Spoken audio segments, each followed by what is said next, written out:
সম্মানিত দিনী ভাই বোন, আমরা আপনাদেরকে আন্তরিকভাবে জোরালো অনুরোধ জানাচ্ছি যে মানুষের জীবনে সবচেয়ে গুরুত্বপূর্ণ কাজ হলো সালাত, নামাজ। মানুষের জীবনে এর চেয়ে কোনো গুরুত্বপূর্ণ কাজ পৃথিবীতে নেই।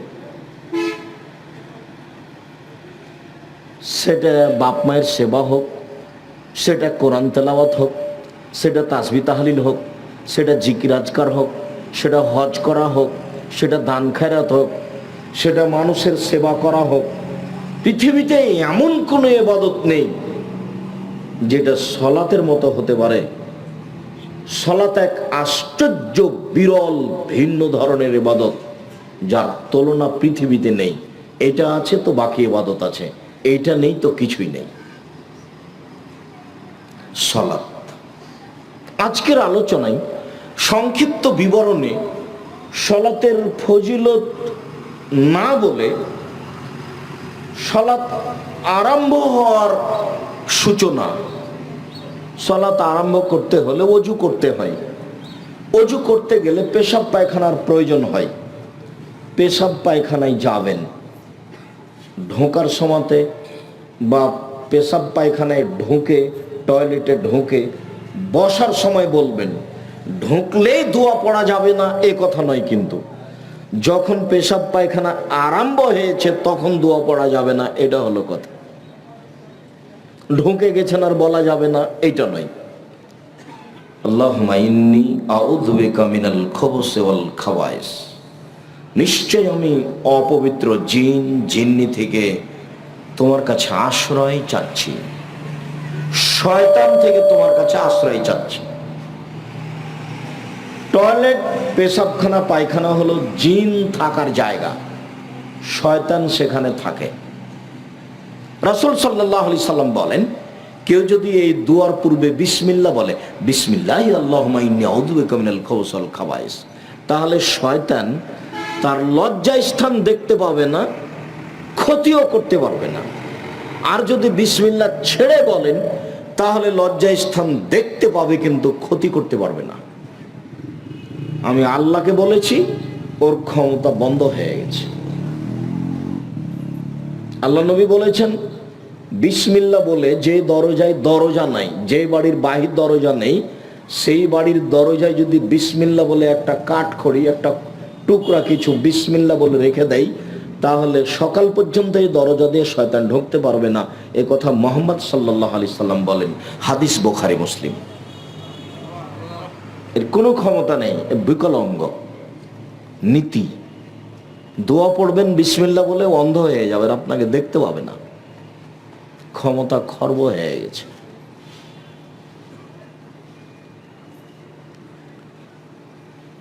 পেশাব পায়খানা থেকে বের হয়ে আসছেন, পবিত্রতার বিবরণ। আমরা লকডাউনকে লক্ষ্য করে দীর্ঘদিন ধরে পবিত্রতার বিবরণ দিয়েছি। আসলে করোনা ভাইরাস যদি জীবাণু হয় তাহলে মাস্ক পরে এটা ঠেকানো যাবে কি না? ধর্মের, ইসলামের পবিত্রতা এক অবাক পবিত্রতা, আশ্চর্য। ঘুম থেকে উঠে আপনি হাতটা পানিতে ডুবাতে পাবেন না। ঘুম থেকে হাতটা আগে ভালো করে পরিষ্কার করে ধুইতে হবে, এই কবজি পর্যন্ত। কি হয়েছে যে আমি আগে ধুইব, ব্যাপারটা কি? এরপরে আপনি ওযু শুরু করলেন। ওযু শুরু করলেন তখন আপনি কবজি পর্যন্ত 3 বার ধুইবেন।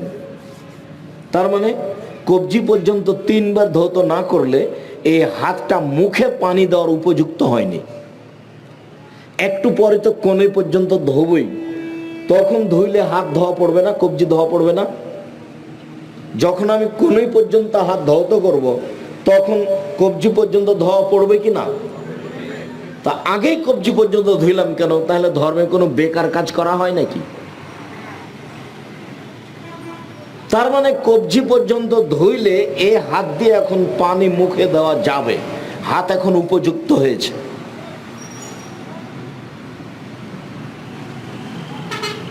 করোনা ভাইরাস থেকে বাঁচার জন্য মাস্ক পরলেতে একটা থেকে হিতে বিপরীত হবে, শিরক হয়ে যাবে। এ রক্ষা করতে পারে? রাসূল সাল্লাল্লাহু আলাইহি সাল্লাম একদিন বলছেন, লা ইউদি শাইউন শায়া, কোনো কিছু কোনো কিছুকে অতিক্রম করতে পারে না। লা ইউদি শাইউন শায়া, রোগ জীবাণু একজনের কাছ থেকে আরেকজনের কাছে যেতে পারে না। লা ইউদি শাইউন শায়া, রোগ জীবাণু একজনের কাছ থেকে আরেকজনের কাছে যেতে পারে না। তখন একজন পল্লীর মানুষ দাঁড়ায় বলছে, জি যাই। একটা উটকে চুলকানি ঘাও হলে বাকি সব উটকে হয়ে যায়। তখন আল্লাহ রাসূল বলেন, এই মানাজরা বালাওয়ালা, প্রথমটাকে কিভাবে হলো বলো? একটা থেকে যে আরেকটা চলে যায়, তো প্রথমটা কিভাবে হলো? তো সাহাবী আর কিছু বলছেন না। তখন রাসূল সাল্লাল্লাহু আলাইহি সাল্লাম বলছেন, শোনো, ইন্নাল্লাহা খালাকাল খালকা, ইন্নাল্লাহা খালাকা কুল্লা নাফসিন ওয়া কাতাবা হায়াতাহা ওয়া মাউতাহা ওয়া রিজকাহা ওয়া মাসায়েবাহা। আল্লাহ প্রত্যেকটা প্রাণীকে সৃষ্টি করেছেন। সৃষ্টি করার সময় তার মরণ, তার জীবন, তার রুজি, তার বিপদ আপদ, রোগ ব্যাধি লিখে দিয়েছেন। সেই দিন যদি আপনার করোনা লিখা থাকে, আর আজকে যদি আপনি পাথরের মধ্যে ঢুকে থাকেন, করোনা ভাইরাস আপনাকে ধরবেই। হাদিস যেভাবে এসেছে, আমি আব্দুর রাজ্জাক বিন ইউসুফ ওইভাবে বিশ্বাস করে আছি। আপনাকে করোনা ভাইরাস ধরেছে, আমি আব্দুর রাজ্জাক বিন ইউসুফ আপনার গাটা আমি সারাদিন বলাতে পারি। আপনি বাস্তব দেখতে পারেন। আল্লাহে আল্লাহর কসম, আল্লাহে আল্লাহর কসম, আল্লাহে আল্লাহর কসম, আপনার গায়ে হাত বোলাতে গিয়ে যদি করোনা আমাকে ধরে, আমি বলবো না আপনার কারণে হয়েছে, আমি বলবো সেদিন লিখা ছিল এই জন্য হয়েছে। মাস্ক সব সময় পরেন, সলাতে মাস্ক পরতে গেলেন কেন? সলাতে তো মাস্ক পরা নিষেধ। নাহা রাসূলুল্লাহ সাল্লাল্লাহু আলাইহি সাল্লাম ওয়া ইউগাত্তির রাজুলু ফাহু, রাসূল সাল্লাল্লাহু আলাইহি সাল্লাম টাকনোর নিচে কাপড় ঝুলিয়ে পড়তে নিষেধ করেছেন এবং সলাতের মধ্যে মুখ ঢাকতে নিষেধ করেছেন। করোনাতে আপনি মরে যান তবুও ভালো, মরতে তো হবে একদিনে, দুদিনে আগেই হলে তাতে কি আছে? ওরা আমি 5 পয়সা দাম দিনে, একবারে 0 দাম দিনে, ওরা আমার কাছে সরিষা পরিমাণ দাম নেই। ওটা আমি কোনো সময় ভাবি না। সবাই যদি চতুর্দিক যদি খালি করোনায় ঘেরা থাকে, তা আমার অন্তরে একটু দ্বিধা হবে না যে কে জানি লাগতেও পারে? এরকম আমার অন্তরে দ্বিধা হবে না। আমি এই নীতি থেকে এত উপরে এবং এর উপরে আমার এত ঘির নেই। ফাঁকা হয়ে সালাত আদায় করার তো কোনো প্রশ্নই আসে না। আর আমি তো বক্তব্যে কঠোরভাবে বলেছি যে রাসূল সাল্লাল্লাহু আলাইহি সাল্লাম বলছেন, মান সাদ্দা ফুরজাতান বানাল্লাহু লাহু বাইতান ফিল জান্নাহ, কেউ যদি দুইজনের ফাঁকা বন্ধ করে, আল্লাহ তার জন্য জান্নাতে ঘর বানাবেন। আমি দেখি না শরীয়তে প্রাচীরের মতো হয়ে কাতারে সলাতে দাঁড়াতে হবে, এই বিষয়টি রাসূল যত কঠোরভাবে দেখেছেন, শরীয়তের আর কোনো বিষয়ে তো কঠোরভাবে দেখেননি। 23 বছর জীবনে এমন কোনোদিন এক অক্ত পার হয়নি যেই অক্তে মুখামুখি না হয়ে কাতার সোজা করুন, প্রাচীরের মতো হয়ে দাঁড়ান, ফাঁকা বন্ধ করুন, ওই যে দেখছি শয়তান ঢুকছে ছাগলের বাচ্চার মতো হয়ে, ফাঁকা বন্ধ করুন, এরকম না বলে তিনি কোনোদিন সালাত শুরু করেছেন, এরকম ঘটেনি। অথচ বলা লাগে না, রাসূলকে দেখলেই সাহাবীগণ করেন। দেখবেন, এই ছেলে কারো গায়ে হাত দিয়েছ নাকি, রেডি হও। দেখবে তুমি সাহাবীগণের অনুসরণ। 23 বছর যাবৎ কথায় কথায় বলতে হবে, কথায় কথায় বলেছেন মানে এর গুরুত্ব দেখিয়েছেন। দেখবে তুমি রাসূল সাহাবীগণের অনুসরণ। এদিকে দেখো, আল্লাহর নবী জুতা পায়ে দিয়ে সালাত আরম্ভ করেছে, তখন জুতাতে ময়লা ছিল, জিবরাইল এসে বলছেন জুতা খুলেন, আল্লাহ রাসূল সালাতের মধ্যে জুতা খুলে দিয়েছে, সাহাবীগণও খুলে দিয়েছে। এখন সালাতের পরে আল্লাহ রাসূল দেখছেন সবাই জুতা খুলে দিয়েছে, আল্লাহ রাসূল বলছেন কি ব্যাপার, তোমরা জুতা খুলেছো কেন? তো সাহাবীগণ বলছেন আপনাকে দেখলাম এই জন্য। আরে আরে আমার ব্যাপারটা হলো জিবরাইল আমাকে এসে বললেন যে আপনার জুতাতে ময়লা, সেই জন্য আমি খুলে দিয়েছি। তো তোমাদের জুতাতে ময়লা এটা কে বললো? বলেন তো আমি এ বলে কি দেখাতে চেয়েছি আপনাদেরকে? আনুগত্য, অনুসরণ। অনুসরণ বলা লাগেনি। তার মানে 23 বছর জীবনে কোনো একদিন কোনো এক ওয়াক্ত না বলে তিনি সালাত শুরু করেননি। তার মানে এটা কত গুরুত্ব। এখানে মরে যাওয়া ভালো, ফাঁকা করা তো বহু দূরের কথা। অসম্ভব হতে পারে না। মুহাম্মদ সাল্লাল্লাহু আলাইহি সাল্লামকে আবার পৃথিবীতে আসতে হবে এবং ঘোষণা দিতে হবে, আমি মুহাম্মদ সাল্লাল্লাহু আলাইহি সাল্লাম পৃথিবী জাতির সামনে ঘোষণা দিয়ে যাচ্ছি যে মানুষ 3 ফুট দৌড়ে দৌড়ে দাঁড়াতে পারে সালাতে, যেহেতু কিয়ামত পর্যন্ত আর কোনোদিন আসবেন না, কাজে এই সিদ্ধান্ত আর কোনোদিন পরিবর্তন হবে না। এবং কাবা ঘর কেন, সারা পৃথিবীর মানুষ যদি ফাঁকা হয়ে মরা পর্যন্ত দাঁড়ায় কিয়ামত পর্যন্ত, তবে এর বৈধতা আসবে না। বৈধতা নিয়ে আসতে হলে আবার কাকে আসতে হবে দুনিয়ায়? মুহাম্মদ সাল্লাল্লাহু আলাইহি সাল্লাম। যেহেতু তিনি কিয়ামত পর্যন্ত আর কোনোদিন আসবেন না, কাজের বৈধতা কোনোদিন আর হবে না। সমস্যা কিসের সমস্যা?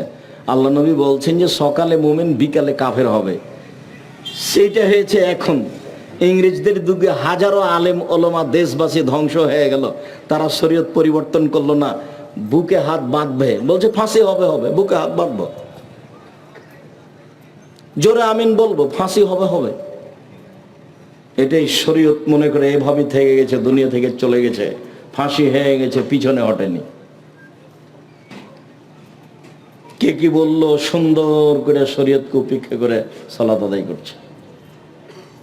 বলছিলাম আপনি শরীয়তের পবিত্রতা দেখলে অবাক হয়ে যাবেন। আমি সেই কথার আজকে বিস্তারিত আলোচনা করছি না, আপনারা এমনিতে দেখতে পারেন অনলাইন আল ইতেশাম টিভি। একবারে করোনা লকডাউন থেকে শুরু করে দীর্ঘদিন যাবৎ এই বিষয়ে আমাদের আলোচনা চলেছে। এখনো তারই জের ধরে সলাতের উপরে আলোচনা চলছে। আপনারা জুমার দিনে উপস্থিত হবেন জামিয়া সালাট ডাঙ্গিপাড়া বায়তুল হাম জামে মসজিদে। আপনাদের সামনে বিষয়ে বিস্তারিত বিবরণ নীতিগতভাবে দেওয়া হবে, হবে ইনশাআল্লাহ। বলছিলাম অজু। রাসূল সাল্লাল্লাহু আলাইহি সাল্লাম বলেন, আলা আদুল্লুকুম মায়ামহুল্লাহু বিহিল খাতায়া ওয়া ইয়ারফু বিহি দারাজাত। শোনো শোনো শোনো শোনো, আমি তোমাদের একটা আমলের কথা বলে দিব যাতে তোমাদের পাপ মিটে যাবে, মান বেড়ে যাবে।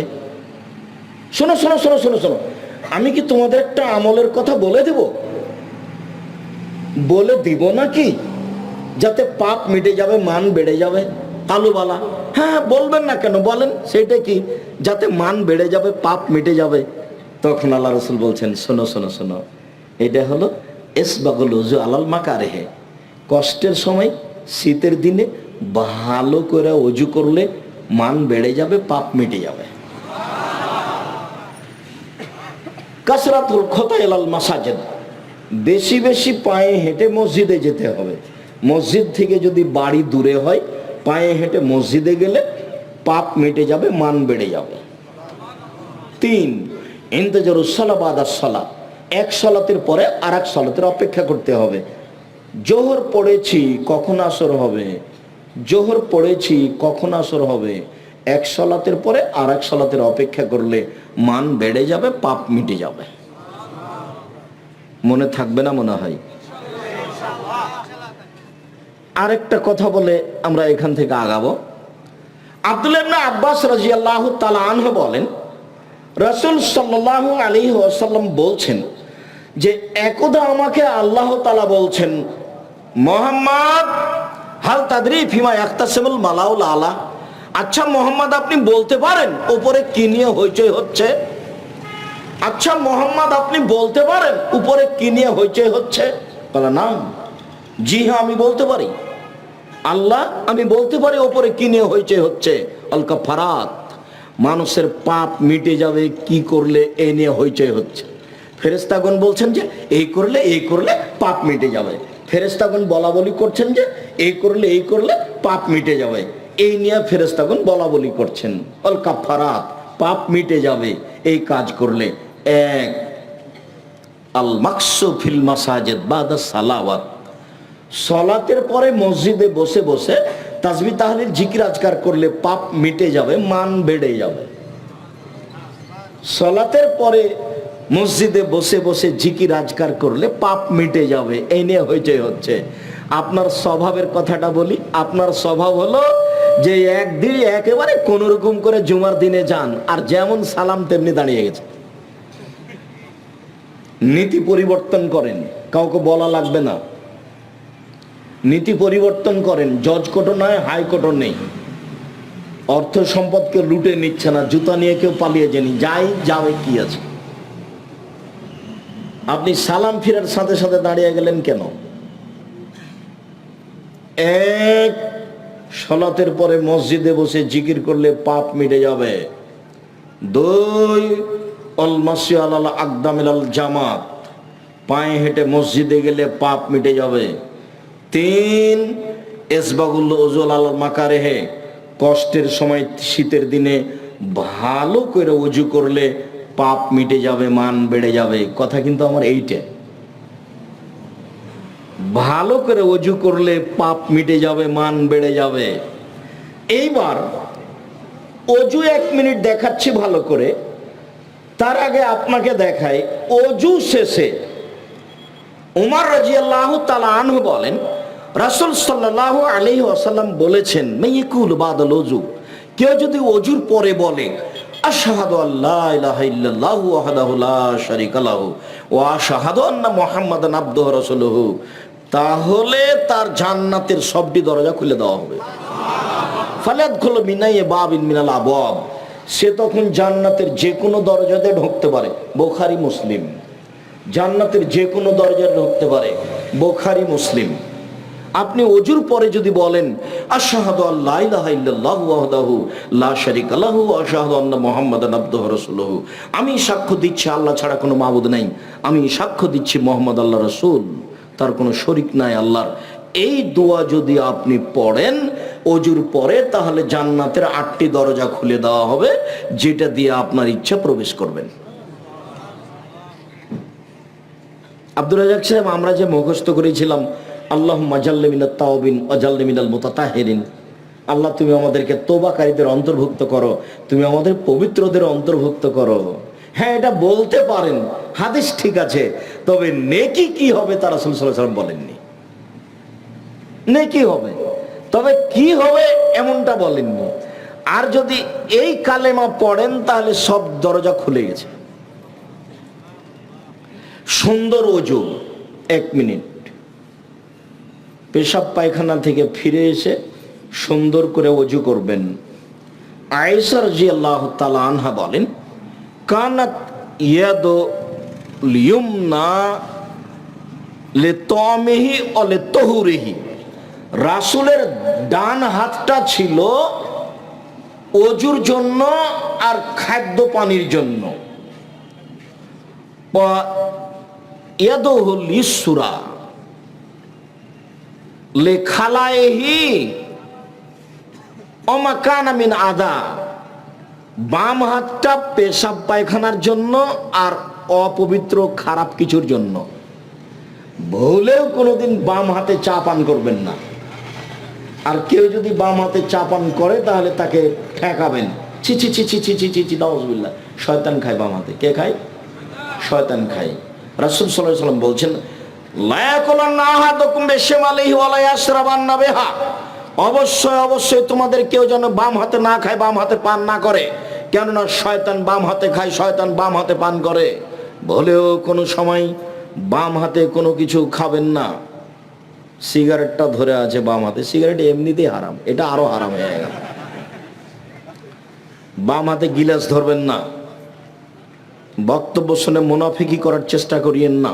আমি ব্যক্তিগত কোনো কথা বলিনি, আপনার কিছু উপকার করতে চাই। আপনিও মানুষ, আজ হোক আর কাল হোক একদিন চলে যেতে হবে, এই কথাই ঠিক, আগে হোক আর পরে হোক। দীর্ঘদিন ধরে দেখে আসছিলাম শ্যাম মাস্টারকে, এই নদাপাড়া মাদ্রাসার সাথে জড়িত ছিলেন। হাফিজউদ্দিনকে দেখলাম, তারা আজকে দুনিয়া থেকে চলে গেছেন। তারা অনেক বড় সমাজসেবক ছিলেন। আল্লাহ তাদের জান্নাতবাসী করুক, তাদের কবরের শাস্তি মাফ করুক। এলাকা থেকে যারা চলে গেছে তাদেরকে আল্লাহ জান্নাতবাসী করুক, তাদের কবরের শাস্তি মাফ করুক। সম্মানিত দিনী ভাই বোন, যাওয়ার পালা আছে, আজ হোক আর কাল হোক। চট করে একটা কথা মনে পড়লো, 1 মিনিট, মনে কিছু নিয়েন না। কথা যদি আপনার গায়ের উপরে লাগে তবু আপনি মনে কিছু নিয়েন না, লাগতেও পারে। যখন আমি এখানে বাসা করি, যখন লেবার মিস্ত্রি কাজ আরম্ভ করেছে, তখন পাড়ার ছেলেরা গিয়ে হাতুড় দিয়ে কয়েকজনকে মেরে তাড়িয়ে দিয়েছে। কি না, তো 50,000, 2 লক্ষ টাকা লাগবে। তো শাহাদাত শাহর কাছে বিচার দেওয়া হলো। তো উনি বললেন ঠিক আছে, বিচার করে দেবো। তো গেলাম আমি। তো আরো লোকজন আছে। একটা লোক স্বাধীন নামে, ওই পাড়া, স্বাধীন তার নাম। তো খুব জোরে চিল্লাচিল্লি করছে, বলছে যে হ্যাঁ আপনি যারা কাজ করবে তাদেরকে বলে লেবার মিস্ত্রি নেননি, এরকম কিছু বলছে। তো অনেক লোকজন আছে। তো ইতিমধ্যে মুকশেদ মন্ডল লাভ দিয়ে উঠে বলছেন, এই তোর কিসের বিচার রে, যা, এখানে কোনো বিচার নেই। তো শাহাদাত হোসেন শাহ তার মুখের উপরে কিছুই বললেন না, একেবারে কিছুই না, চুপ হয়ে থেকে গেল।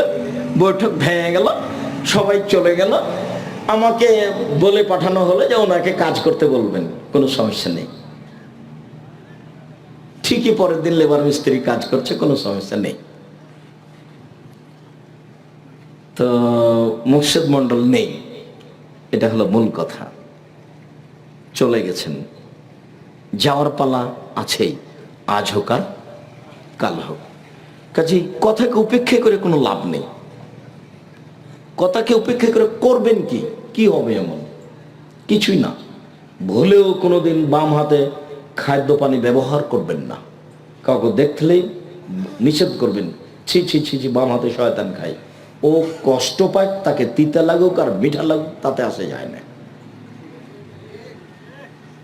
বিমানবন্দরে ঢুকে বসে আছি, তো একটা লোক এসে বলছে, চট করে সালাম দিয়ে কথা বলছেন, কথা একটু নরম করে বললে হয় না? আমি বলছি যে আমি তো নরম করে বলতে পারি না, নরম করে বলি না, তার ফলাফল ভালো নয়, এই জন্য। তো বলছেন যে নরম করে বললেও তো হয়। তখন আমি বললাম যে আল্লাহ মাফ করুক, এখন বিমানবন্দরে যে লোকগুলো বসে আছে, যদি জরিপ করা হয় যে কার কথা মেনে চলে মানুষ বেশি, আমি যদি প্রথম না হয়ে আমি জাতির সামনে কথা বলবো না, আপনি তদন্ত করেন। তখন চট করে বলছে আমিও আপনার কথা মেনে চলি। তো অনেক দিন থেকে ভাবছিলাম কোনোদিন দেখা হলে বলবো যে একটু নরম করে বললেও তো হয়। নরম করে বললে হবে না, বক্তব্যের গতি এটা নয়। এই যা খাতাবা, যখন আল্লাহ রাসূল বক্তব্য দিতেন, অহমারা তাই না হো, তার 2 চোখ লাল হয়ে যেত, ওয়াস্তাদা গাজাব হো, তার রাগ বেশি হয়ে যেত, ওয়ালা সাউত হো, তার কণ্ঠ উঁচু হয়ে যেত, কান মনোজরা যায়, যেন তিনি সৈন্য দলকে ধমক দেখাচ্ছেন, এই করতে হবে, সেই করতে হবে। এটা যেন তার বক্তব্যের গতি, যেখান দিয়ে যাবে কেটে ছিঁড়ে চলে যাবে, 20 বছর পরে যেন মনে থাকে। তার নাম বক্তব্য। সে পক্ষে থেকে আর বিপক্ষে থাকে, সে বিপক্ষে থেকে তো বুঝেছে, বিপক্ষে আছে মানে কথাও বুঝেছে। আপনি কথা উল্টে ধরলে আমার আসে যায় না, আমি ওই হিসাব করি না। মক্কা মদিনায় যদি কিয়ামত পর্যন্ত মানুষ ফাঁকা হয়ে দাঁড়ায়, তবু আমি আব্দুর রাজ্জাক বিন ইউসুফ আমার হায়াতের বৈধতার ফতোয়া দেব না। সারা দুনিয়া তো বহুদূরের কথা। এবং আমি তখন কোরআন হাদিস আমার সাথে থাকবে না, এই কথা আমি বলবো না। আমি বলবো আমার সাথে কোরআন হাদিস আছে, এই কথা আমি বলবো। আমি তো কোনো বিপদেই পড়িনি।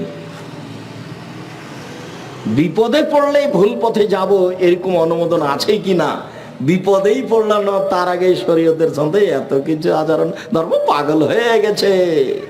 ধর্ম রাজশাহী চাঁপাইনবাবগঞ্জের হাওয়াই লাড্ডু, দোনো হাত মে লাড্ডু হয়ে যায়, চায় উসকো খালে। ধর্ম পাগল হয়ে গেছে। মোহাম্মদ সাল্লাল্লাহু আলাইহি সাল্লামের নীতি কি পরীক্ষা করে মানুষ ধর্ম দেখাচ্ছে। শুনুন সম্মানিত দিনী ভাই বোন, ভুলেও কোনোদিন খাওয়ার জন্য, পবিত্রতার জন্য বাম হাত ব্যবহার করবেন না। পেশাব পায়খানায় বাম হাত ব্যবহার করবেন, শয়তান বাম হাতে খায়। সুন্দর করে ওযু হয়েছে, দোয়া পড়েছি, এইবার সালাত। ওই দিকের আলোচনাটা লম্বা করলাম না, এইখানে একটু আলোচনা করে যাব। সেই জন্য আল্লাহু আকবার বলে সালাতে দাঁড়াতে হবে। আবু হুরায়রা রাদিয়াল্লাহু তাআলা আনহু বলেন,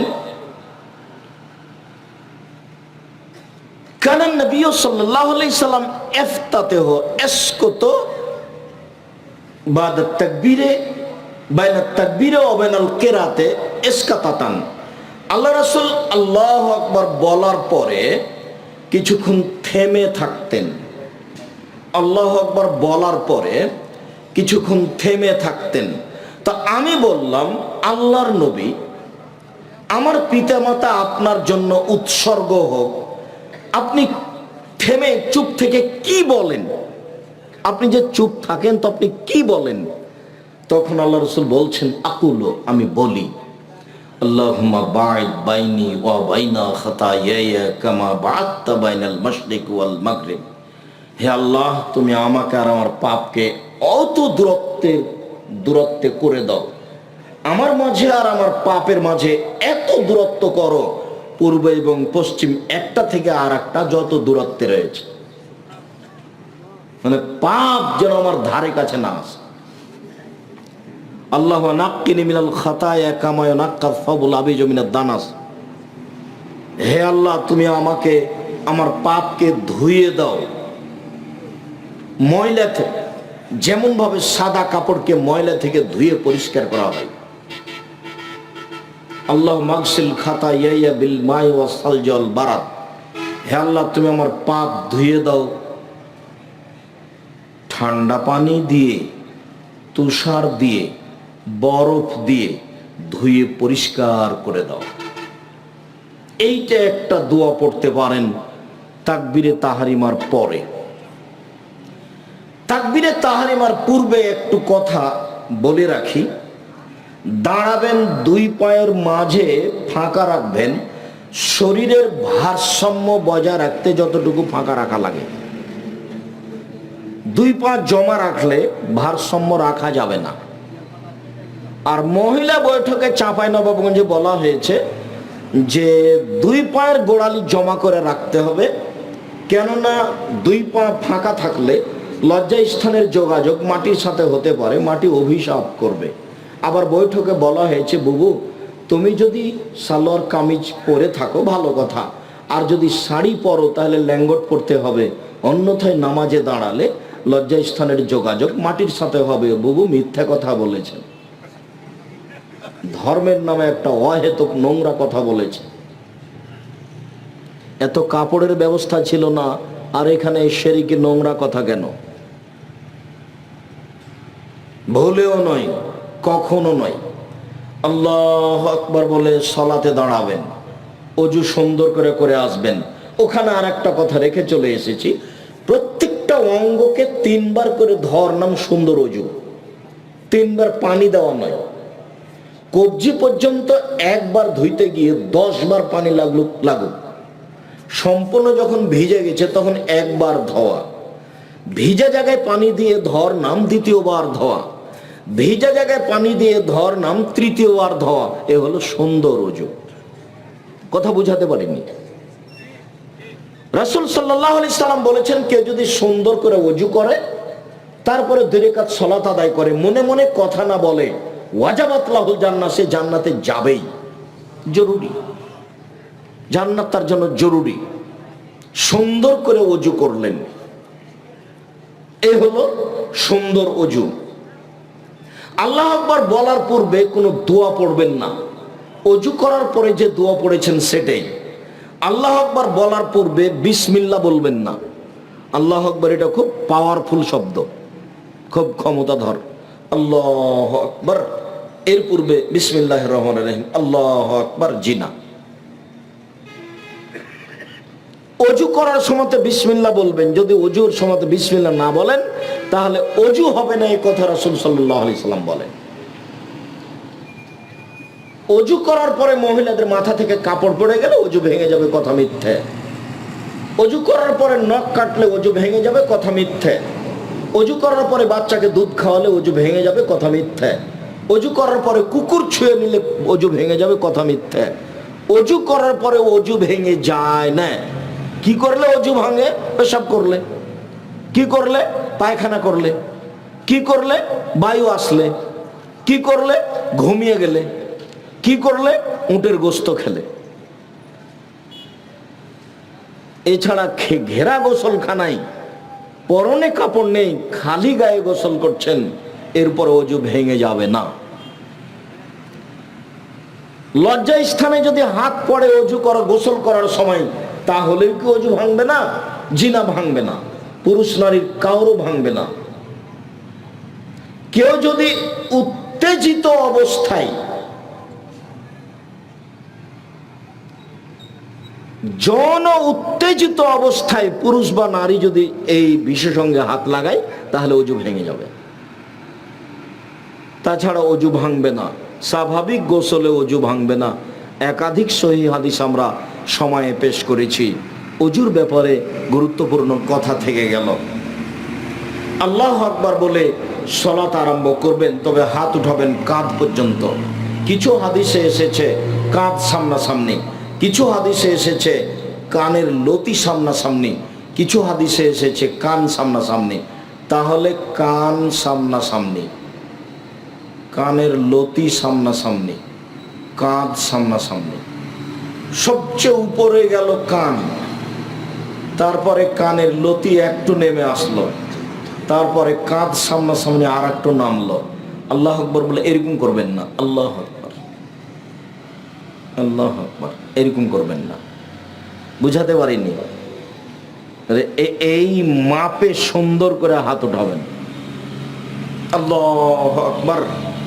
তারপরে বুখারী মুসলিমের হাদিস, কানাস ইউমারুনা আইয়াজার রাজুলু এদাহুল ইমনা আলা জিরাহিল ইসরা। বলা হতো যে, রাসূলের যুগে বলা হতো যে মানুষ ডান হাত বাম হাতের বাহুর উপরে রাখবে, ডান হাত বাম হাতের বাহুর উপরে রাখবে।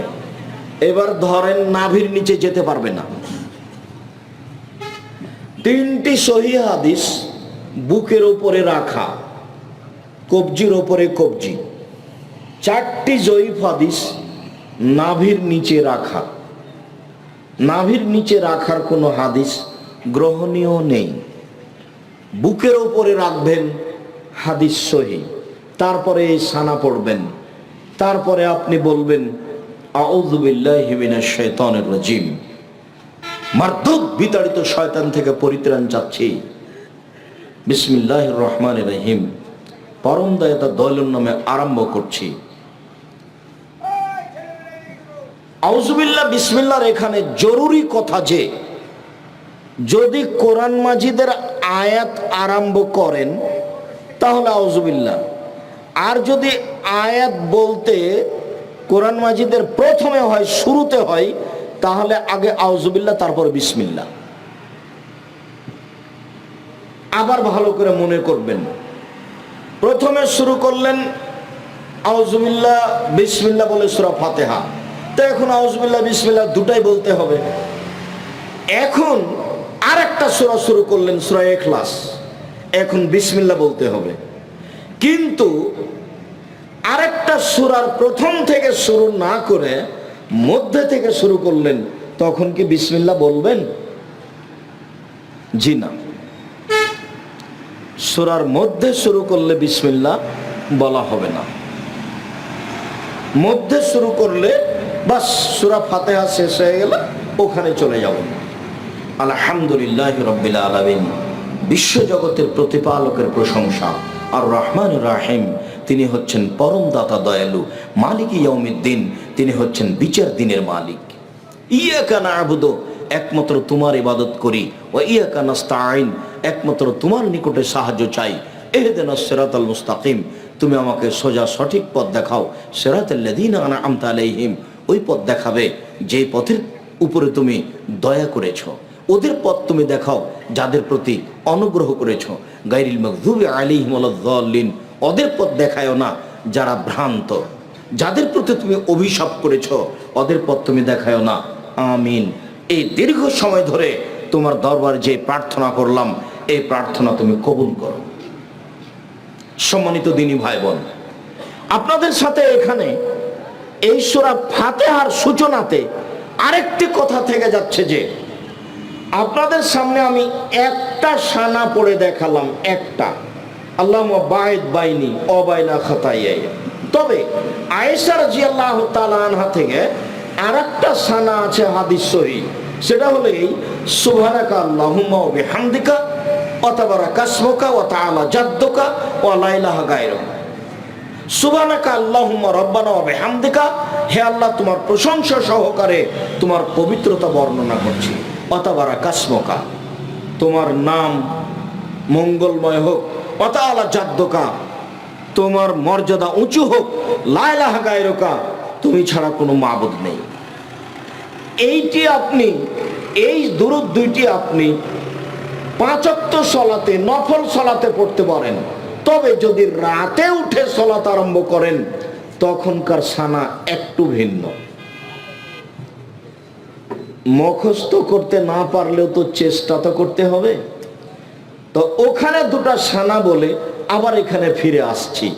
এক, ঘুম থেকে উঠে কোরআন মাজিদের সূরা আল ইমরানের শেষ রুকুর 5 আয়াত পড়বেন। প্রথম 5 আয়াত, ইন্না ফি খালকিস সামাওয়াতি ওয়াল আরদ ওয়া ইখতিলাফিল লাইলি ওয়ান নাহার, এখান থেকে শুরু করে ইন্নাকা লা তুখলিফুল মিয়াদ 5 আয়াত। এরপরে আপনি বলবেন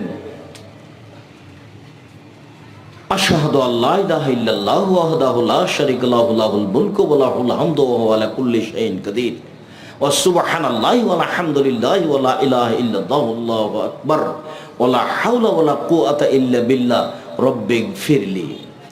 লা ইলাহা ইল্লাল্লাহু ওয়াহদাহু লা শারীকা লাহু, আল্লাহ ছাড়া কোনো মাবুদ নাই, তার কোনো শরীক নাই। লাহুল মুলক, রাজত্ব তার। ওয়া লাহুল হামদ, প্রশংসা তার। লা ইলাহা ইল্লাল্লাহু ওয়াহদাহু লা শারীকা লাহু লাহুল মুলক ওয়া লাহুল হামদ ওয়া হুয়া আলা কুল্লি শাইইন কাদির, তিনি সর্বশক্তিমান। ওয়া সুবহানাল্লাহি ওয়া আলহামদুলিল্লাহ, আল্লাহর পবিত্রতা বর্ণনা করি। আলহামদুলিল্লাহ, প্রশংসা আল্লাহর।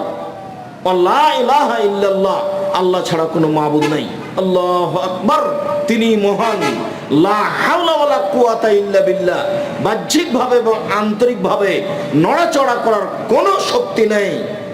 এইটুকু যদি আপনি বলেন, তারপরে রাসূল সাল্লাল্লাহু আলাইহি ওয়াসাল্লাম বলছেন যা দাউস্তুজিবা, এখন যা বলবে সেটাই কবুল করা হবে, যা বলবে সেটাই কবুল করা হবে। ওয়াইন তাওয়াদ্দা, এখন যদি ওযু করে, অসাল্লা, যদি সালাত আদায় করে, কবিলাত সালাতুহু, তাহলে তার সালাত কবুল করা হবে।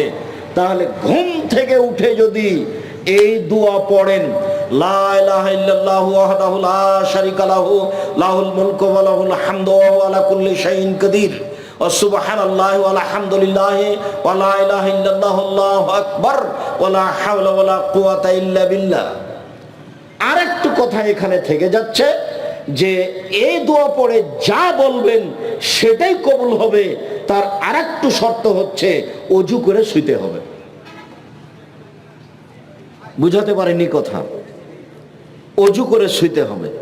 শোয়ার ব্যাপারে কেবলার দিকে পা করা যাবে না, এটা কিন্তু বিধান নয়, বরং কেবলার দিকে পা করে শোন, এটাই ভালো।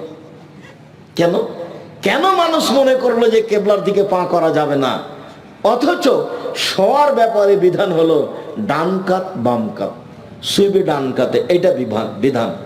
কেবলা হলো পেশাব পায়খানার ব্যাপারে, পেশাব পায়খানা করতে পারবে না কেবলার দিকে মুখ করে, কিন্তু কেবলার দিকে পা করে শোয়া যাবে না এই কথা মিথ্যে।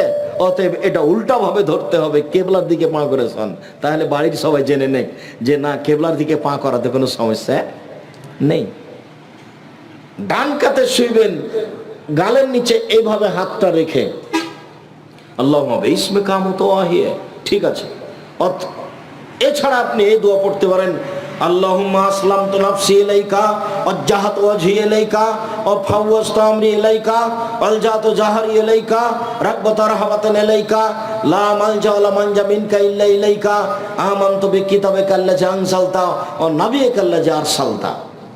বুখারী মুসলিম। রাসূল সাল্লাল্লাহু আলাইহি ওয়াসাল্লাম এই দোয়া পড়ে নিয়মিত ঘুমাতেন। ওযু করে এই দোয়া পড়ে ঘুমিয়ে যাবেন, তারপরে উঠে এই দোয়া পড়বেন। এখন যা প্রয়োজন সেটা বলতে পারেন। বলতে পারেন এখন যে নদাপাড়ায় একটা জমির ব্যবস্থা করে দাও, বলতে পারেন যে একটা ভ্যানের ব্যবস্থা করে দাও, বলতে পারেন যে আমার ব্যবসায় এখন বরকত দাও। এছাড়া আপনি বলতে পারেন ঘুম থেকে উঠে আল্লাহুম্মা লাকাল হামদ, হে আল্লাহ তোমার প্রশংসা,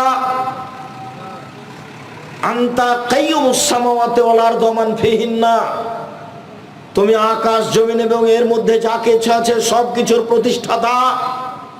ওয়ালাকাল হামদ, আনতা নূরুস সামাওয়াতি ওয়াল আরদি, প্রশংসা তোমার, তুমি আকাশ জমিন এবং এর মধ্যে যা কিছু আছে তার আলো। ওয়ালাকাল হামদ, আনতা মালিকুস সামাওয়াতি ওয়াল আরদি ওয়া মান ফিহিন্না, তুমি আকাশ জমিন এবং এর মধ্যে যা কিছু আছে তার মালিক। ওয়ালাকাল হামদ, প্রশংসা তোমার, আনতাল হাক্ক, তুমি সত্য, ওয়াদাকাল হাক্ক, তোমার ওয়াদা সত্য, অলেকাওকা হাক্কুন, বিচারের মাঠে তোমার সাক্ষাৎ সত্য, অকাওলকা হাক্কুন, তোমার কথা সত্য, অল জান্নাত হাক্কুন, জান্নাত সত্য, অন্নার হাক্কুন, জাহান্নাম সত্য, অন্নাবিউন হাক্কুন, নবীগণ সত্য, মুহাম্মাদুন হাক্কুন, মুহাম্মদ সত্য। আল্লাহুম্মা লাকা আসলামতু, হে আল্লাহ আমি তোমার কাছে মাথা নত করলাম, অবিকা আমানতু, আমি তোমাকে মেনে নিলাম, ওয়া আলাইকা তাওয়াক্কালতু, আমি তোমার উপরে ভরসা করলাম, ওয়া ইলাইকা আনাবতু, আমি তোমার নিকটে ফিরে গেলাম, অবিকা খাসামতু, আমি তর্ক বিতর্ক কথাবার্তা সব তোমার কাছে করলাম, ওয়া ইলাইকা হাকামতু, আমার বিচার আমি তোমার কাছে পেশ করলাম। এত কিছু আমি তোমার কাছে করলাম, তুমি আমার একটা কথা শোনো, ফাগফিরলি, তুমি আমাকে ক্ষমা করো, মা কাদ্দামতু, যা আগে করেছি, ও মা আখারতু, যা পরে করেছি, ও মা আসরারতু, যা গোপনে করেছি, ও মা আলানতু, যা প্রকাশ্যে করেছি, ও মা আনতা আলামু বিহি মিন্নি, আমি তো জানি না, তুমি জানো আমি জীবনে কত পাপ করেছি, সব পাপ ক্ষমা করে দাও। আনতাল মুকাদ্দিম, তুমি আগে থেকে আছো, আনতাল মুআখির, তুমি চিরদিন থাকবে, লা ইলাহা ইল্লা আনতা, তুমি ছাড়া কোনো মাবুদ নেই, লা ইলাহা গায়রুকা, তুমি ছাড়া সত্য কোনো মাবুদ নেই। এই দোয়া পড়তে হবে তাহাজ্জুদ পড়তে উঠলে। ভারী লাগলো নাকি? কত কি মুখস্থ করে নিলেন, আর কত কি করলেন মিছিলে, আর কত কি বললেন, এটা ভারী লাগলো? জীবনের অনেক অংশ পার হয়ে গেছে, আজকে সিদ্ধান্ত পরিবর্তন করতে হবে। আজকে সিদ্ধান্ত পরিবর্তন করে এই নীতিতেই আসতে হবে, বিকল্প কোনো পথ নেই। বিসমিল্লাহির রহমানির রহিম, পরম দাতা দয়ালু নামে আরম্ভ করছি যে কোনো একটি সূরা। বিসমিল্লাহির রহমানির রহিম, কুল হুয়াল্লাহু আহাদ, হে নবী আপনি বলুন আল্লাহু একক, আল্লাহু সামাদ, তিনি নিরপেক্ষ মুখাপেক্ষীহীন, লাম ইয়ালিদ, তিনি কাউকে জন্ম দেননি, ওয়ালাম ইউলাদ, তিনি কারো থেকে জন্ম নেননি, ওয়ালাম ইয়াকুল লাহু কুফুয়ান আহাদ, তার সমকক্ষ কেউ নেই। এই বলে আল্লাহু আকবার, হাত ওই পর্যন্ত উঠিয়ে এবার যেতে হবে রুকুতে। রুকুতে যাওয়ার পূর্বে কয়েকটি জরুরি কথা। আয়েশা রাদিয়াল্লাহু তাআলা আনহা বলেন, রাসূল সাল্লাল্লাহু আলাইহি সাল্লাম যখন রুকুতে যেতেন তখন তার হাঁটুকে এভাবে চেপে ধরতেন আর হাত দুটিকে সোজা রাখতেন। ওয়ালা ইসাব্বিহু রাসাহু, মাথা নিচু না করতেন না উঁচু করতেন, মাথা না নিচু করতেন না মাথা উঁচু করতেন, একবারে পিঠ সোজা করে রাখতেন। একাধিক সহিহ হাদিস, পিঠটা এভাবে বাঁকা করে রাখবেন না। রুকু সিজদা ভুল হলে কিন্তু সালাত কবুল হবে না। তিনটে জায়গায় ত্রুটি থাকলে সালাত কবুল হবে না। এক ওযু, দুই রুকু, তিন সিজদা। সালাত এমন একটি ইবাদত যার উপরে নির্ভর করে অন্যান্য ইবাদত। সালাত এমন একটি ইবাদত যার উপরে নির্ভর করে অন্যান্য ইবাদত। কোমর থেকে সামনের ওজন হাতের উপরে রেখে দিয়ে আপনি বলবেন সুবহান রাব্বিয়াল আযীম, উঁচু আল্লাহর পবিত্রতা বর্ণনা করছি। নইলে আপনি বলবেন সুবহানাকা আল্লাহুম্মা রাব্বানা ওয়া বিহামদিকা আল্লাহুম্মা ইগফিরলি, হে আল্লাহ তোমার প্রশংসা সহকারে পবিত্রতা বর্ণনা করছি, তুমি আমাকে ক্ষমা করো। নইলে আপনি বলবেন সুবহুন কুদ্দুসুন রব্বুল মালাইকাতুর রূহ, তুমি পাক, তুমি পবিত্র, তুমি ফেরেশতার প্রতিপালক, তুমি জিবরাইলের প্রতিপালক। নইলে আপনি বলবেন সুবহানা যিল জাবরুতি ওয়াল মালাকুতি ওয়াল কিবরি ওয়াল আজমাত। নইলে আপনি সুবহান রাব্বিয়াল আযীম বলতে থাকবেন, বলতে থাকবেন, বলতে থাকবেন। 3 বারের হাদিস ঠিক নয়, 10 বারের হাদিস ঠিক নয়, 5 বারের হাদিস ঠিক নয়, যে যা পারে। মনে থাকবে না মনে হয়? যে যা পারে বেশি বেশি বলার চেষ্টা করবেন। সাহাবী বলছেন আল্লাহর নবী রুকুতে থেকে গেলেন সূরা বাকারা পড়ার সমান। সূরা বাকারা 2.5 পারা, মানে হিসাব নিকাশের বাইরে চলে গেল। মানুষই তো করেন, আমি আর আপনি চেষ্টা করলে পারবো, চেষ্টাই করি না, সাহসই করি না, তাহলে কি হবে? এটাও তো একটা গুরুত্বপূর্ণ ইবাদত। রুকুতে এগুলি বলছি। এবার সামি আল্লাহু লিমান হামিদা, একবার সোজা হয়ে দাঁড়াবেন। আল্লাহ ওই লোকের প্রশংসা শুনলো যে তার প্রশংসা করলো। মিলাস সামাতে, আকাশ পরিমাণ প্রশংসা, মিলাল আরদ, জমিন পরিমাণ প্রশংসা, মিলামা বাইনাহুমা, আকাশ জমিনের মধ্যে যে ফাঁকা আছে এই পরিমাণ প্রশংসা, মিলামা শেতামিন শাইন বাদ, এরপরে তুমি যত চাও তত তোমার প্রশংসা। এইগুলি বলে আপনি সিজদায় যাবেন। এই ছেলে, এইগুলি বলে আপনি সিজদায় যাবেন। সিজদায় অনেক দোয়া, সুবহান রাব্বিয়াল আলা, এছাড়া দোয়ার বই থেকে অনেক দোয়া মুখস্থ করে নেবেন। অন্যথায় কোরআনের আয়াত ব্যতীত যত হাদিসের দোয়া মুখস্থ আছে সব বলবেন। যদি ঋণ কর্জ থাকে তাহলে বলবেন আল্লাহ মাগফি নিবে হালালে কান হারামেক অগ্নি নিবে ফাদলে কামান সেওয়াকা। আর যদি খুব পাপ ক্ষমা চাচ্ছেন তাহলে বলবেন আল্লাহ ইন্নাকা আফুবুন তুহিব্বুল আফওয়া ফাফু আন্নি, হে আল্লাহ তুমি ক্ষমাশীল, ক্ষমাকে ভালোবাসো, আমাকে ক্ষমা করো। আর যদি মনে করেন যে আমি কত কি চাচ্ছি ঠিক বলতে পারি না, অনেক কিছু চাই, বাড়ি ঘর জমি জায়গা চাই, তাহলে আপনি বলবেন আল্লাহুম্মা রাব্বানা আতিনা ফিদ দুনিয়া হাসানাতাও ওয়া ফিল আখিরাতি হাসানাতাও ওয়া কিনা আযাবান নার। যখন আপনি এই আয়াতের সাথে আল্লাহুম্মা লাগিয়ে দিবেন তখন এটা আর কোরআন মাজিদের আয়াত থাকবে না। কোরআন মাজিদের আয়াত রুকু সিজদায় পড়া নিষেধ। কিন্তু যখন আপনি এভাবে বলবেন আল্লাহুম্মা রাব্বানা আতিনা ফিদ দুনিয়া হাসানাতাও ওয়া ফিল আখিরাতি হাসানাতাও ওয়া কিনা আযাবান নার, হে আল্লাহ তুমি আমাকে ইহকালে কল্যাণ দাও, পরকালে কল্যাণ দাও, তুমি আমাকে জাহান্নাম থেকে বাঁচাও, তখন এটা হাদিসের দোয়া হয়ে যাবে। আপনি সিজদায় এই দোয়া পড়তে পারেন। সিজদায় বেশি বেশি দোয়া কবুল হয়। রাসূল সাল্লাল্লাহু আলাইহি সাল্লাম বলেছেন সিজদা হচ্ছে দোয়া কবুলের জন্য উপযুক্ত জায়গা। রাসূল সাল্লাল্লাহু আলাইহি সাল্লাম বলেন উমিরতু নাসজুদ আলা সাবাতে আযম, আমাকে 7 হাড়ের উপরে সিজদা করতে বলা হয়েছে।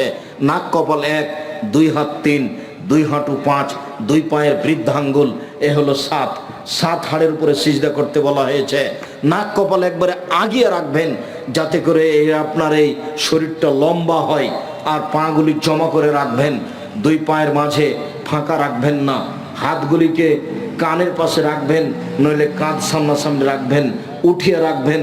রাসূল সাল্লাল্লাহু আলাইহি সাল্লাম বলেছেন কুকুর যেভাবে হাত মাটির উপরে বিছিয়ে দেয় তোমরা এইভাবে হাত মাটির উপরে বিছিয়ে দিও না, কোনোইকে উঁচু করে রাখো। নারী পুরুষ সবাই কোনোই উঁচু করে রাখবে। আপনি বলবেন সুবহান রাব্বিয়াল আলা, আরো অনেক দোয়া। এরপরে আপনি উঠে আসেন আল্লাহুম্মা গফিরলি ওয়ারহামনি ওয়াহদিনি ওয়াফিনি ওয়ারযুকনি, হে আল্লাহ তুমি আমাকে খেতে দাও, আমাকে রুজি দাও, আমাকে বরকত দাও, আমাকে বেকায়দায় ফেলো না। এরপরে আপনি আবার সিজদায় যাবেন, দোয়া পড়বেন যত দোয়া আপনার মুখস্থ আছে কোরআন মাজিদের আয়াত ব্যতীত। এরপরে উঠে আসেন, এ হলো 1 রাকাত, এভাবে আর 1 রাকাত। এবার আপনি আত্তাহিয়াতের বৈঠকে বসেছেন, বাম হাতের আঙ্গুলগুলি জমা জমা করবেন, বাম পায়ের পাতার উপরে বসবেন, ডান হাত এই 2টি আঙ্গুল জমা করবেন, তৃতীয় আঙ্গুলের নখের উপরে বৃদ্ধ আঙ্গুলের পেটটা রেখে হাঁটুর উপরে রেখে দিবেন। এই আঙ্গুলটা অবিরাম নড়বে। এই আঙ্গুলটা অবিরাম নড়বে। আত্তাহিয়াতু লিল্লাহি ওয়াস সালাওয়াতু ওয়াত তাইয়্যিবাতু, সমস্ত ইবাদত আল্লাহর জন্য। আসসালামু আলাইনা ওয়া আলা ইবাদিল্লাহিস সালিহিন, শান্তি আমাদের উপরে, শান্তি সকল ভালো মানুষের উপরে। আশহাদু আল্লা ইলাহা ইল্লাল্লাহু ওয়াহদাহু লা শারীকা লাহু ওয়া আশহাদু আন্না মুহাম্মাদান আবদুহু ওয়া রাসূলুহু, আমি সাক্ষ্য দিচ্ছি আল্লাহ ছাড়া কোনো মাবুদ নেই, আমি সাক্ষ্য দিচ্ছি মুহাম্মদ সাল্লাল্লাহু আলাইহি সাল্লাম তার বান্দা এবং তার রাসূল। আল্লাহুম্মা সাল্লি আলা মুহাম্মাদি ওয়া আলা আলি মুহাম্মাদ কামা সাল্লাইতা আলা ইব্রাহিম ওয়া আলা আলি ইব্রাহিম ইন্নাকা হামিদুম মাজিদ। হে আল্লাহ, তুমি মুহাম্মদ সাল্লাল্লাহু আলাইহি সাল্লাম ও তার বংশধরের প্রতি শান্তি অবতীর্ণ করো, যেমনভাবে ইব্রাহিম আলাইহিস সালাম ও তার বংশধরের প্রতি শান্তি অবতীর্ণ করেছিলে। তুমি প্রশংসনীয়, তুমি জ্ঞানী। আল্লাহুম্মা বারিক আলা মুহাম্মাদি ওয়া আলা আলি মুহাম্মাদ কামা বারাকতা আলা ইব্রাহিম ওয়া আলা আলি ইব্রাহিম ইন্নাকা হামিদুম মাজিদ। হে আল্লাহ, তুমি মুহাম্মদ সাল্লাল্লাহু আলাইহি সাল্লাম ও তার বংশধরের প্রতি বরকত নাজিল করো, যেমনভাবে ইব্রাহিম আলাইহিস সালাম ও তার বংশধরের প্রতি বরকত নাজিল করেছিলে। তুমি প্রশংসনীয়, তুমি জ্ঞানী। আল্লাহুম্মা ইন্নী যালামতু নাফসি যুলমান কাসীরা, হে আল্লাহ, জীবনে খুব পাপ করেছি, ফাগফিরলি, তুমি আমাকে ক্ষমা করো। মাগফিরাতাম মিন ইনদিক, ক্ষমা একমাত্র তোমার পক্ষ থেকে হয়ে থাকে। ওয়ারহামনি, তুমি আমার উপর দয়া করো। ইন্নাকা আনতাল গাফুর রহিম, তুমি যে দয়াশীল, তুমি যে ক্ষমাশীল, তুমি যদি দয়া না করো, তুমি যদি ক্ষমা না করো, কে আমার প্রতি দয়া করবে, ক্ষমা করবে? আল্লাহুম্মা নাউযু বিকা মিন আযাবি জাহান্নাম, হে আল্লাহ, আমি তোমার কাছে জাহান্নাম থেকে বাঁচতে চাই। ওয়া আউযু বিকা মিন আযাবিল কবর, আমি তোমার কাছে কবরের শাস্তি থেকে বাঁচতে চাই। ওয়া আউযু বিকা মিন ফিতনাতিল মাসীহিদ দাজ্জাল, তোমার কাছে দাজ্জালের ফিতনা থেকে বাঁচতে চাই।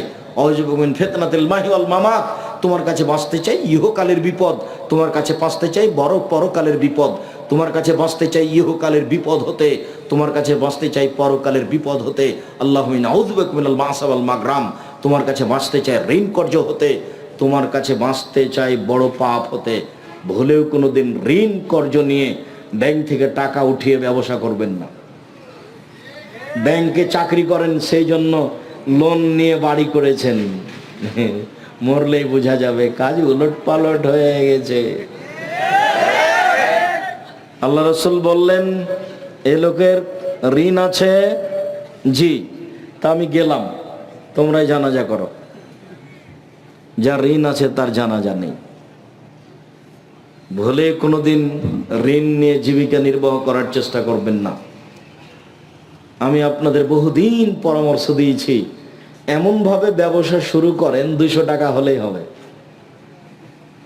200 টাকার ব্যবসা দেশে আছে, তা আপনি কোটি টাকা দিয়ে ঋণ নিয়ে কাজ করতে যাবেন কেন? কথা চট করে এই কথাটাতে মনে পড়ে গেল। আব্দুল্লাহ যে কথা বলল যে রাজশাহীতে বোনকে জমি দেওয়া হয়, তো সেই লোক কি যেন ডক্টরেট করছে কি বিষয়ে, তো আমার কাছে আসলে সে কিছু জিজ্ঞাসা করছে। তো জিজ্ঞাসার এক পর্যায়ে আমাকে বলছে যে আপনার আব্বা তো মারা গেছেন। জি, তো জমি জায়গা, মানে আমার আব্বাকে মাটি দেওয়ার পরে জমি জায়গা ভাগ করার পরে খেয়েছি। বলছে যে আমি এই কথাটা নোট করে নিলাম, এই কথাটা আপনার থেকে যাবে আমার বইয়ে, সেটা আপনার ব্যাপার। আমার আব্বাকে মাটি দিয়ে এসে আগে জমি জায়গা ভাগ করে খাওয়া দাওয়া করেছি। যদি যে জমি জায়গার ভাগ আমরা নিই না, আমি তো কিছু চিনি, আমার ছোট ভাই জমি চিনি না। যেটুকু আমার আবার জমি, আমার বোনেরা ওদের স্বামীরাই জমি চাষ করে খায়, আমরা ওটা নিয়ে কোনোদিন খেয়াল করিনি, ওটা হিসাবও করি না, ওখানে কি হয় তা কোনোদিন জিজ্ঞাসাও করি না। তো আমি আপনাদের অনেক বলেছি অনেক সময় যে আপনার দাদা মারা গেছেন, তো আপনার বাপ জমি ভাগ পাবে সকালে আর আপনার ফুফু পাবে বিকালে, এরকম কি না? দুইজন একসাথে, দুইজন একসাথে, এটাই শরীয়ত।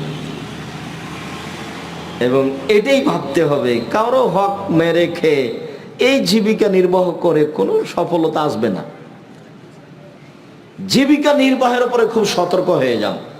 এইসব জীবিকা নির্বাহের প্রয়োজন নাই, যাতে অবৈধ উপার্জন আছে। মধ্যখানে আরেকটা জরুরি কথা থেকে গেল, জীবনে একটা কাজ কোনো সময় আপোষ করবেন না, সেটা হলো সলাত, নামাজ। একটু পরে পড়বো, এই কথা জীবনে কোনো দিন বলবেন না। 2, হালাল রুজি জীবন বাজি রেখে হলেও করতে হবে। 3 কোরআন মাজিদ তেলাওয়াত করা, 4 দোকানপাটে বসে গল্প জমাবেন না। এই 4টে কথা মনে রাখবেন। আমি সালাতের শেষের দিকে আসছি, তবে আপনাকে আমি জরুরি অনুরোধ করে সালাতের সাথে সাথে এই 4টে কথা মনে রাখার জন্য অনুরোধ জানাচ্ছি। 1, 5 ওয়াক্ত সালাতের সাথে কোনো সময় আপোষ করবেন না, ছেলে মেয়ে বউ বেটি সবাই। 2, হালাল রুজি। 3, কোরআন তেলাওয়াত। 4, দোকানপাটে বসে গল্প। দোকান বসবেন, ওখানে টিভি চলছে, জীবনটা একেবারে 16 আনায় মিছে। আর ছেলে মেয়েকে এত মোবাইল ব্যবহার করতে দিবেন না, এগুলো সব বন্ধ করতে হবে। সমাজের জাতির ছেলে মেয়ের চরিত্র আপনার সহযোগিতায় ধ্বংস হয়ে যাচ্ছে, এটা আপনাকে খুব ভালোভাবে খেয়াল করতে হবে আহাল পরিবারের ওপরে। আর মুসলিম বোন, আমি আপনাকে অনুরোধ জানিয়ে বলছি, আপনি গভীর রাত মনে করে হয়তো বা কষ্ট পাচ্ছেন বা চলে গেছেন, আপনার জন্য জান্নাতের সব দরজা খোলা। এদিকে দেখেন 4টা কাজ করতে পারলে: 1, 5 ওয়াক্ত সালাত আদায় করবেন। 2, রমজান মাসে সিয়াম পালন করবেন। 3, স্বামীকে মেনে চলবেন, তিতা লাগলেও মিঠা লাগলেও। স্বামীকে মেনে চলতে হবে, এই কথাই ঠিক, তিতা লাগলেও মিঠা লাগলেও। 4, জেনায় লিপ্ত হবেন না। যদি কোনো দিন দুর্ঘটনা হয়ে গিয়েও থাকে তাহলে তওবা করেন, ভালো পথ ফিরে আসতে পারবেন, ভালো পথে ফিরে আসতে পারবেন ইনশাআল্লাহ। 4টা কাজ থেকে বিরত থাকেন, 4টা কাজ করেন, জান্নাতের সব দরজা খোলা। 1, 5 ওয়াক্ত সালাত আদায় করবেন। 2, রমজান মাসের সিয়াম পালন করবেন। 3, স্বামীকে মেনে চলবেন, তিতা লাগলেও মিঠা লাগলেও।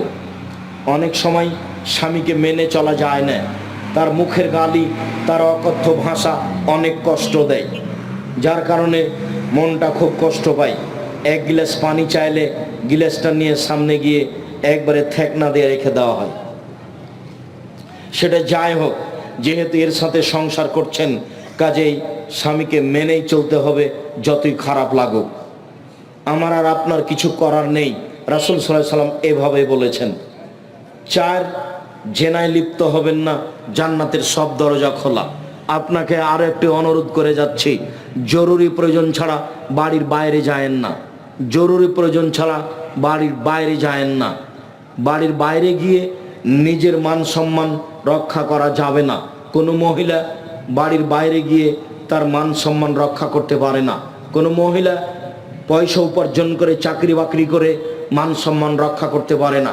যেদিন মুহাম্মদ সাল্লাল্লাহু আলাইহি সাল্লাম বিদায় হজের ভাষণে, ওই আরাফার মাঠে বিদায় হজের ভাষণে তিনি বললেন, পৃথিবীর মানুষ, হে পুরুষ মানুষ, তোমরা শুনে রাখো, তোমাদের আমি সতর্ক করছি মহিলাদের ব্যাপারে। পৃথিবীর মানুষ, আমি তোমাদেরকে সতর্ক করছি মহিলাদের ব্যাপারে। 1, তোমরা আল্লাহর সাথে ওয়াদা করে মহিলাদেরকে বাড়িতে নিয়ে এসেছ। 2, তোমরা মোহর দিব বলে তাদেরকে হালাল করেছ। 3, রুজির দায়িত্বে তোমরা। 4, কাপড়ের দায়িত্বে তোমরা, ভরণ পোষণের দায়িত্বে তোমরা। তাহলে স্বামী তার উপার্জনের জিম্মেদারি পালন করবে, এই কথাই ঠিক। আপনি উপার্জন করে সংসারের সমস্যা ঘটাবেন, এই সংসার সুখময় শান্তিপূর্ণ হতে পারে না। যেখানে গন্ডগোল আছে, হইচই আছে, মারামারি আছে, মুখ কথা কাটাকাটি আছে, সেটা সংসার নয়। আল্লাহ তাআলা বলছেন, আমি মহিলাদেরকে সৃষ্টি করেছি যাতে করে তাদের স্বামীরা তাদের কাছে শান্তি তৃপ্তি পায়। যদি আপনাদের দুইজনের মাঝে তর্ক বিতর্ক হয়, যদি সবসময় কথা কাটাকাটি হয়, তাহলে সেখানে শান্তি আছে কি আর তৃপ্তি আছে কি? কথায় কথায় যদি ঝগড়া হয়, তাহলে সেখানে শান্তি আছে কি আর তৃপ্তি আছে কি?